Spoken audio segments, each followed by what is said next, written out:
नमस्कार बच्चों। Second year की क्लास में पिछली क्लास में अपन असहयोग आंदोलन पढ़ रहे थे। असहयोग आंदोलन के अंदर असहयोग आंदोलन के कारण चल रहे थे। कारण में मैंने आपको 7 कारण बताए थे। 8वां कारण था खिलाफत आंदोलन। खिलाफत आंदोलन पे कई बार सेपरेट क्वेश्चन भी बनता है कि खिलाफत आंदोलन क्या था, इसके उद्देश्य क्या था और किस तरह से इसका समर्थन किया और किस तरह से चला और इसका अंत कैसे हुआ। इसलिए मैंने यहीं तक पिछली क्लास में छोड़ा था। इसके बाद के अपन आज पढ़ते हैं। खिलाफत आंदोलन। गांधी द्वारा असहयोग आंदोलन चलाए जाने का एक अन्य महत्वपूर्ण कारण था खिलाफत आंदोलन का प्रश्न। ये क्या प्रश्न था? टर्की का खलीफा इस्लामी जगत के सभी मुसलमानों का धार्मिक नेता माना जाता था। प्रथम विश्व युद्ध में टर्की जर्मनी का पक्ष लेकर ब्रिटेन के विरुद्ध युद्ध में शामिल हुआ था।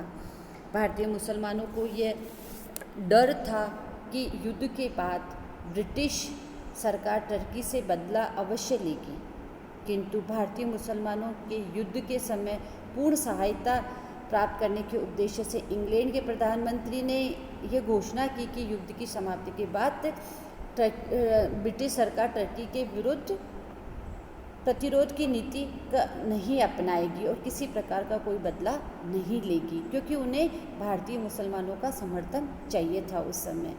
युद्ध में जर्मनी के साथ साथ टर्की की हार हुई। युद्ध के बाद टर्की साम्राज्य को मित्र राष्ट्रों ने आपस में बांट लिया। इस प्रकार टर्की साम्राज्य छिन्न भिन्न हो गया। इससे भारतीय मुसलमान काफ़ी दुखी हुए और बहुत ज़्यादा उत्तेजित हुए। मित्र राष्ट्रों द्वारा खलीफा का अपमान तथा इस्लाम की पवित्र भूमि टर्की पर मित्र राष्ट्रों का अवांछनीय अधिकार खिलाफत आंदोलन का मुख्य कारण था। खिलाफत आंदोलन के क्या उद्देश्य थे और क्या कार्य थे?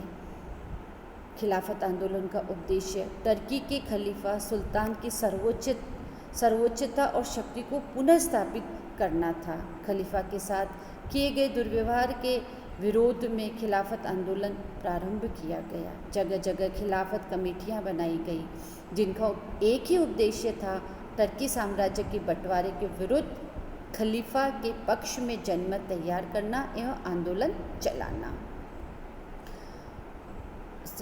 महात्मा गांधी 1919 ईस्वी में दिल्ली में हुए ऑल इंडिया खिलाफत सम्मेलन के अध्यक्ष चुने गए।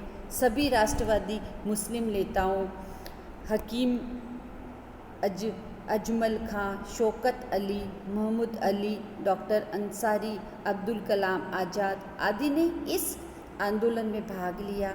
खिलाफत आंदोलन साम्राज्य विरोधी और राष्ट्रीय आंदोलन का एक अंग बन गया था। खिलाफत आंदोलन का अंत। किस प्रकार से इस आंदोलन का अंत हुआ? भारत में जिस समय खिलाफत आंदोलन प्रगति कर रहा था, उसी समय तुर्की में एक क्रांति हुई और मुस्तफ़ा कमाल पाशा के नेतृत्व में एक सरकार का गठन हुआ। मुस्तफ़ा कमाल पाशा ने टर्की को एक धर्मनिरपेक्ष राष्ट्र घोषित करते हुए खलीफा के पद को समाप्त कर दिया तथा मित्र राष्ट्रों के साथ नई संधि कर ली। इसी के साथ भारत में भी खलीफा आंदोलन का अंत हो गया। यद्यपि खलीफा आंदोलन बिना किसी सफलता के अर्जित किए समाप्त हो गया, किंतु भारतीय राष्ट्रीय आंदोलन में इसका महत्व इस कारण है कि इससे असहयोग आंदोलन की पृष्ठभूमि तैयार करने तथा उदारवादी मुसलमानों को राष्ट्रीय संग्राम में सम्मिलित करने का मौका मिल गया। इसके आगे पढ़ते हैं।